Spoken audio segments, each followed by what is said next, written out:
Welcome. My name is Penelope Chatterton. Welcome to Awaken the Dream. My friends, I have Jeanne Riley Burgess and Steve Cordry back from Shine. And they're still glowing. And we had so much fun last week talking, and we've got to pick up where we left off. There are healers from Sandwich, and you've been together. How long has Shine been in operation?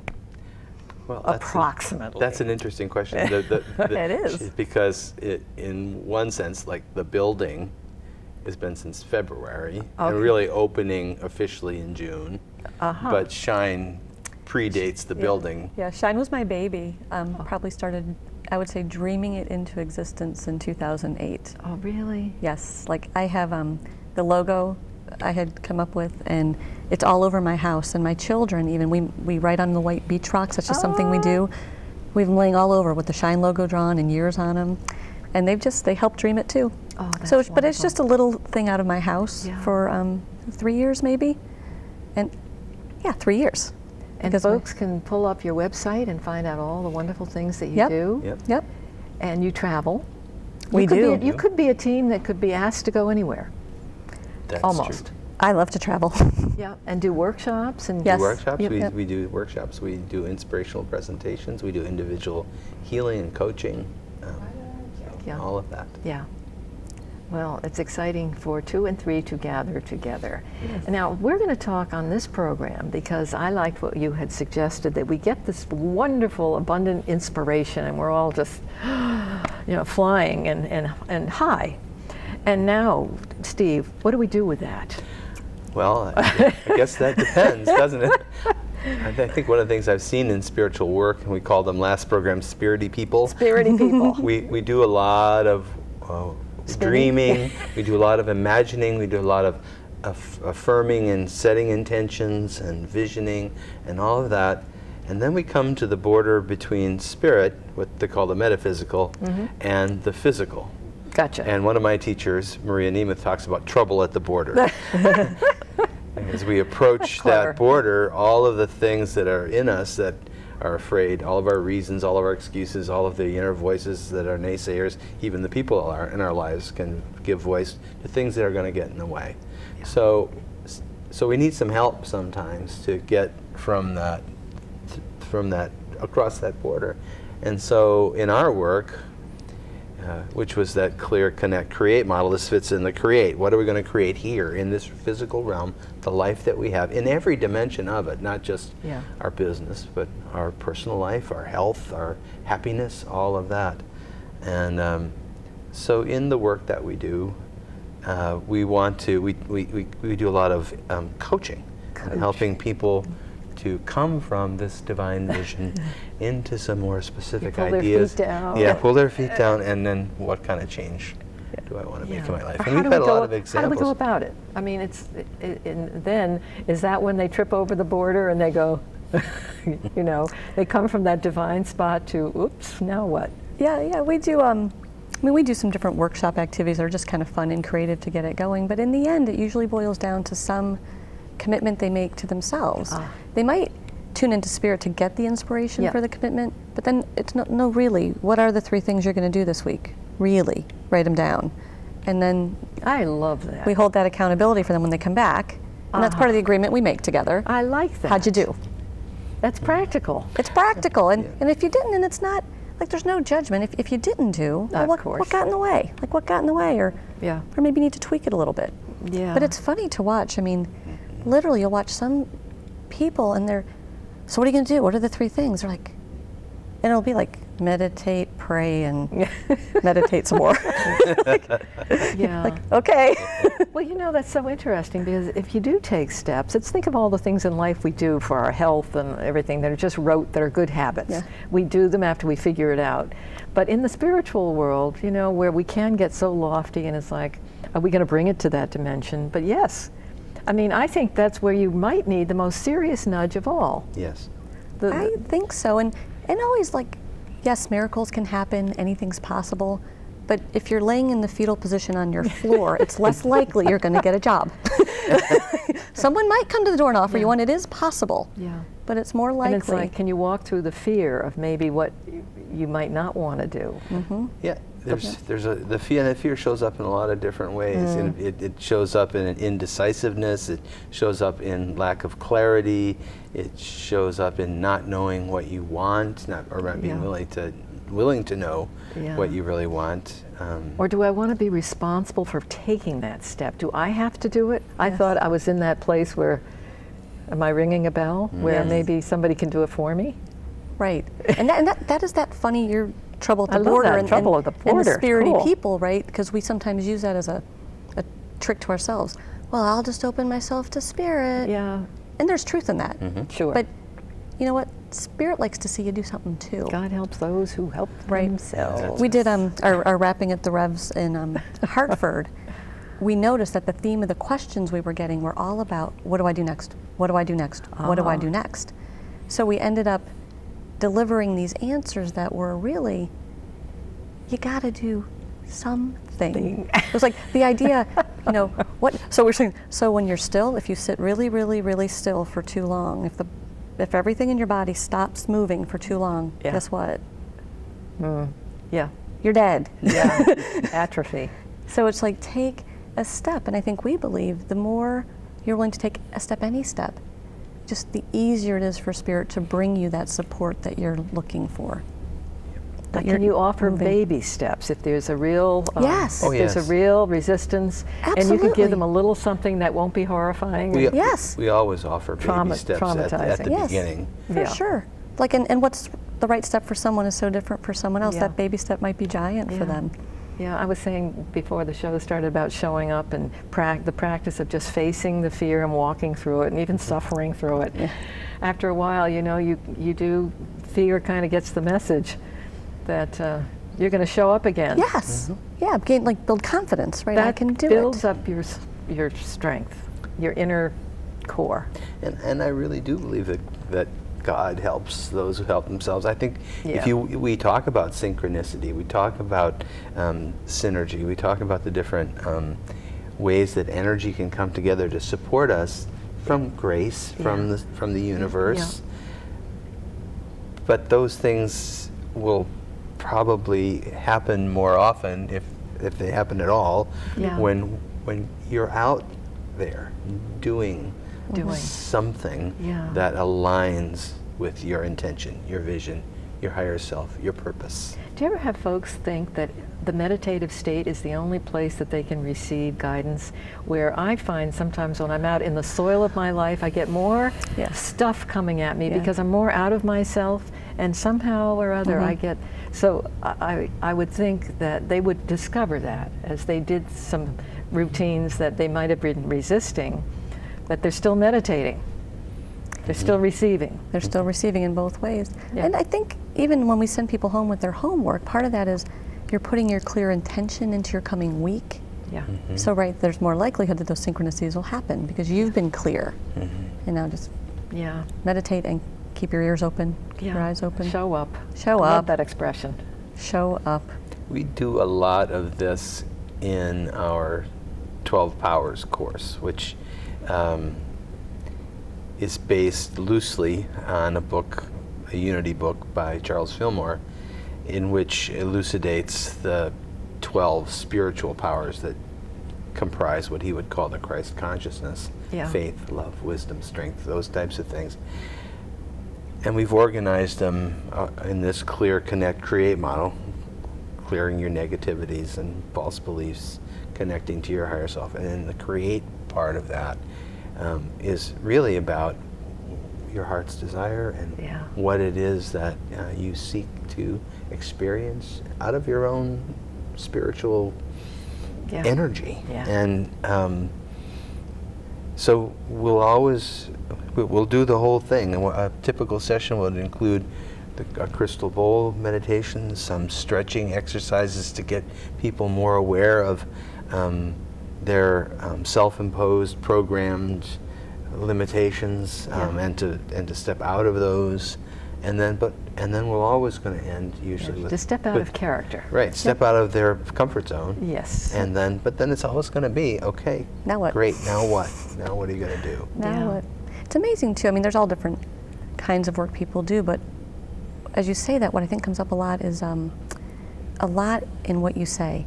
Like a lot of the steps people end up having to take have to do with saying something to someone, either about who they are or what they want or what they expect. Yeah. It's a lot That of nasty old confrontation. yes, Speaking up.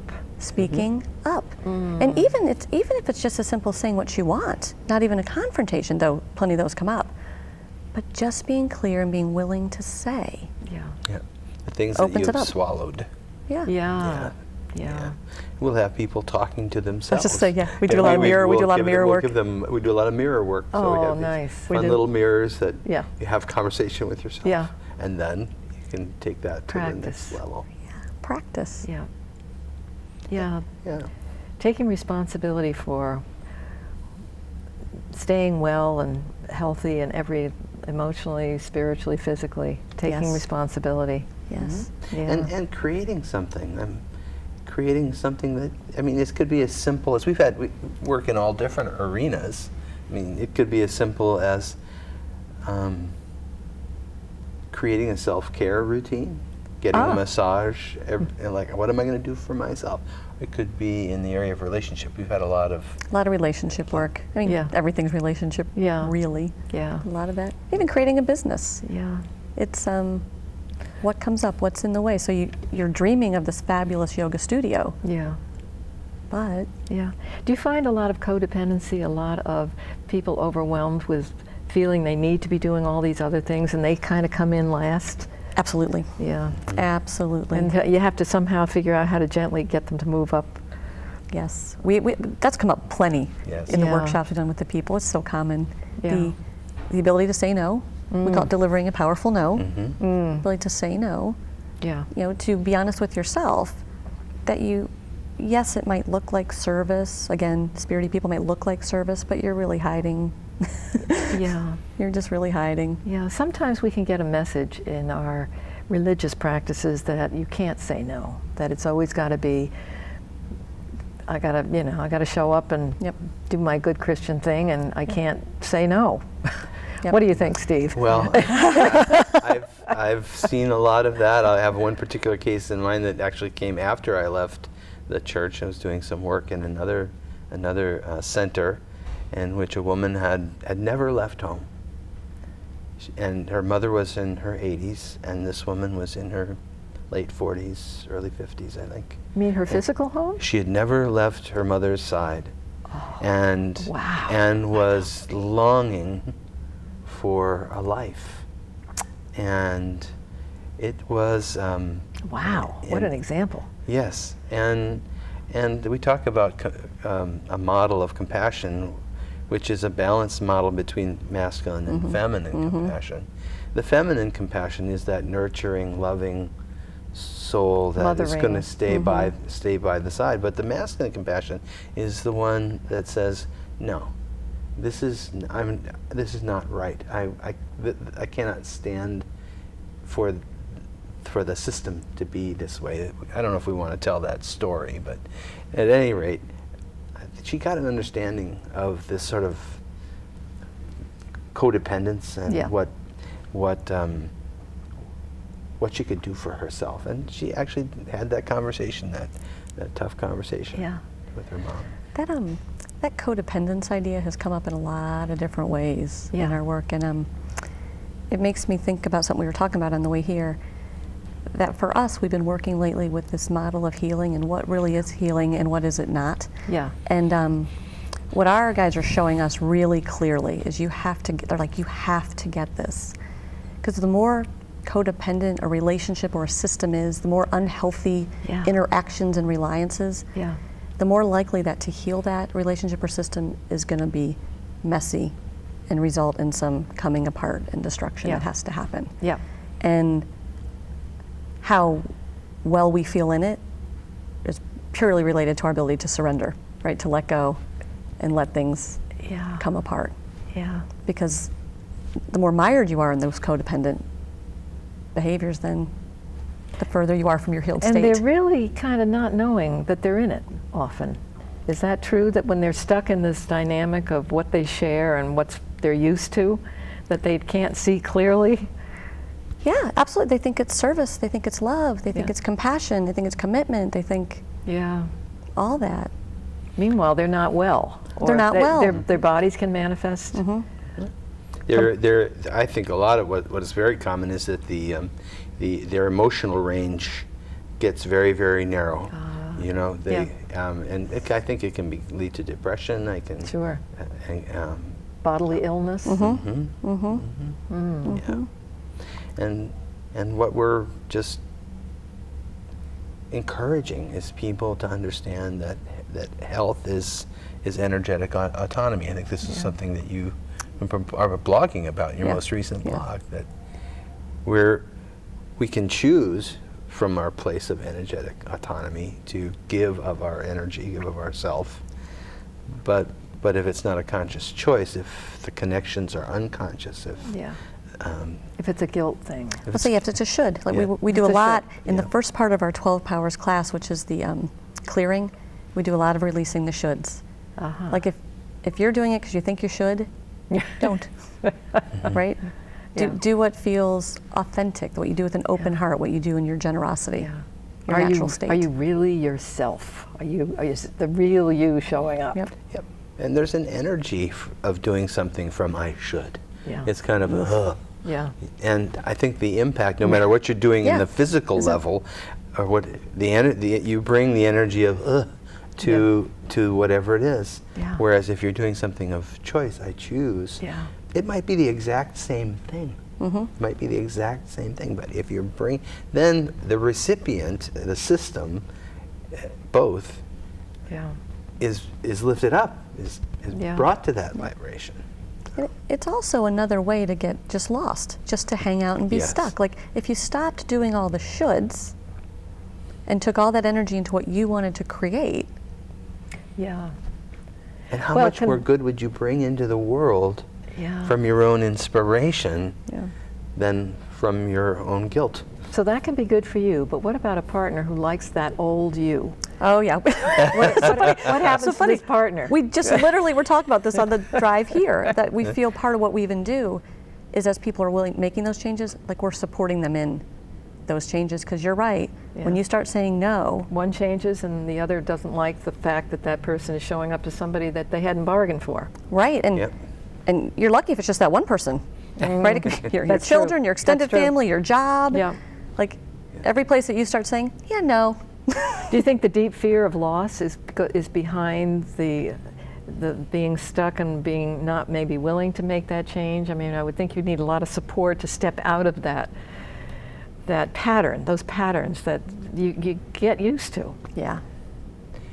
Fear of loss. I mean, that's what you do. You encourage them to be themselves and to take little baby steps and you know, so that... You know what I feel like we see over and over again, though? Even that person who makes the first changes, there's a reaction in the field. Right, the broad field. From their partner to the whoever world in your trembles. Life. The world trembles.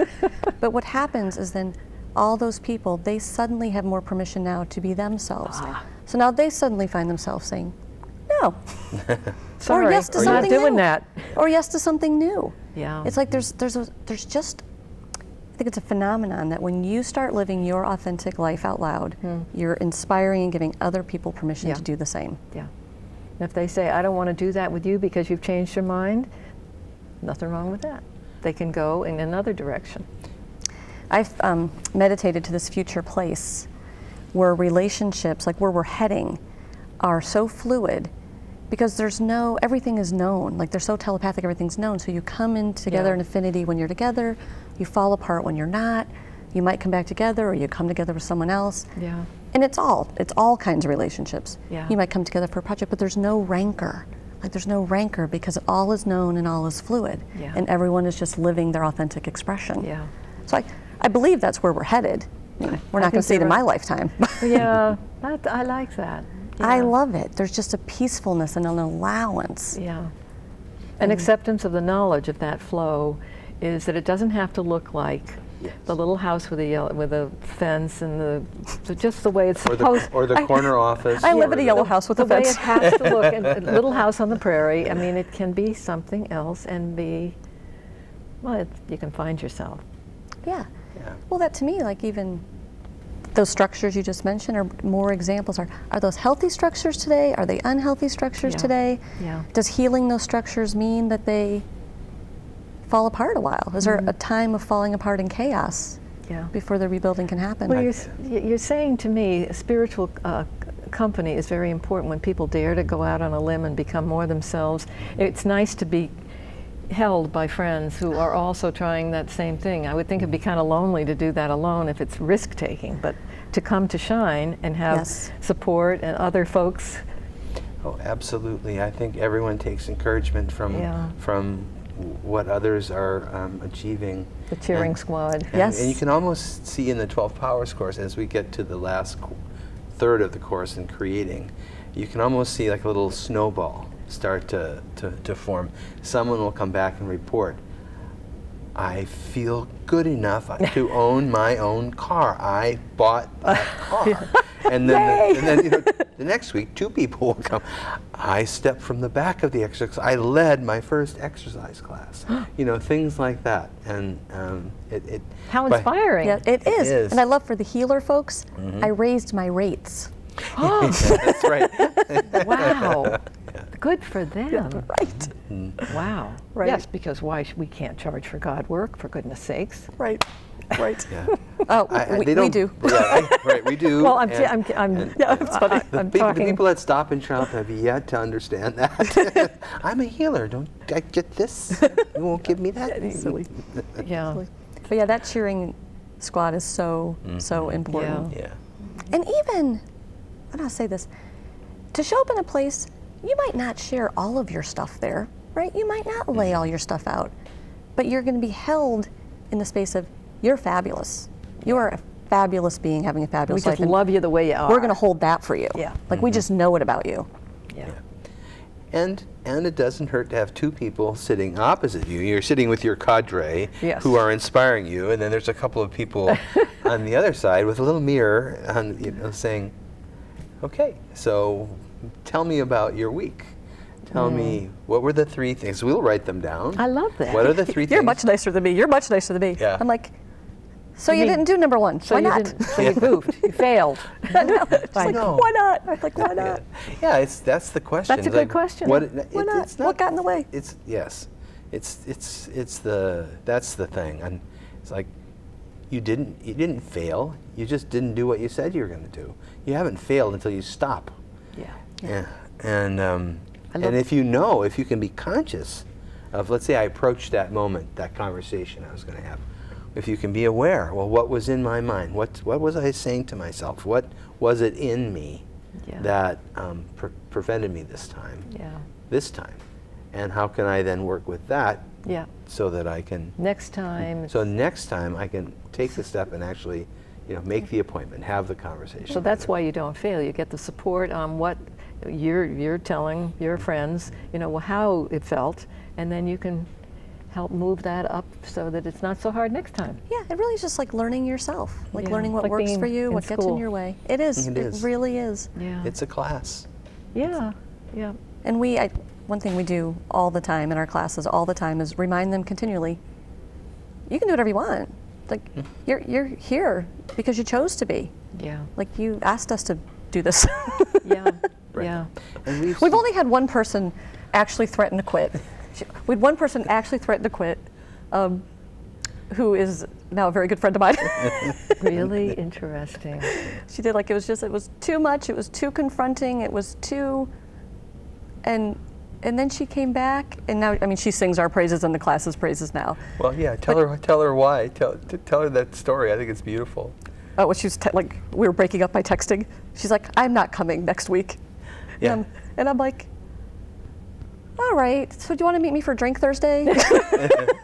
And then it's like, see you next time. See you next time. Like, we're not going to give that a lot of drama. We have 3 minutes. I want you to tell our friends about this concert again. Oh, yeah. Oh, okay. Because it's another opportunity to just bring attention to David Roth, is it? It's David Roth and Greg Tamlin, 2 award-winning singer-songwriters. Travel the world. Yep, they're famous, and they've make their living full-time doing music, and it's wonderful. They're good friends of mine. Funny, great musicians. It's called Vibrating to the Frequency of Fun, which is it's going to be so much fun. It's October 23rd, a Wednesday. And it's open to the 7 to 9. You can register on our website, which is shine333.com. Yep. And seating will be limited to probably 50. Okay. So recommend people do register. And we're going to take a little variation on Rapping with the Revs. We're going to have them put their questions in a hat. They're spiritual questions, and then answer them in song. Yeah. And They're going to have a blast. Yep. Oh. And we're grateful. Like, we're grateful to provide the venue, but we're grateful for them to support Shine. Yeah. Oh, Yeah. aren't they nice? Yeah. I saw David years ago. I mean, he's been at this quite a while, yeah. hasn't he? Yeah. And he's his own composer. He writes his Yeah. own stuff. Yeah. And he plays. Yeah. And he sings. Yep. Same with Greg. And Greg is the funny man. Well, he also writes his own songs and Yeah. plays and sings. And Very different styles. A little similar enough, but Similar. Greg is much more in the humorous side. He used to hold a contest about whiny victim love songs. You know, send me the titles for your. Yeah. You know, we're going to be winding down, but what I wanted our friends to also catch, what we were talking about before I brought this up, was that if you're shy on the discipline of friends helping you get to where you want to go, that there's nothing like it. There's nothing like camaraderie in our last minute. For them to come if you've got issues and you just don't want to do it, and you need support and, you know, some sensitivity to how you could inch it along so it wouldn't be so overwhelmingly scary. They can come to Shine and work with you all, and it doesn't have to be a humongous big change. It can be just it can be whatever is up for practicing you. moving, Making movement. Yeah. making movement. Whatever it is. Because then that you can handle. Yep. Then you're living. Yeah. And then you're seeing progress. Yeah, and it's synergistic. It just snowballs. It's Then wonderful. And then your tools become a permanent part of your ability on how to function well. And of course, that can just keep growing and changing. I got to wrap this up, but thank you. Thank you. Jeanne, Riley Burgess, Steve Cordry. Thank you. Thank you so much. And thank you, my friends, for joining us on Awaken the Dream. We'll talk to you again soon.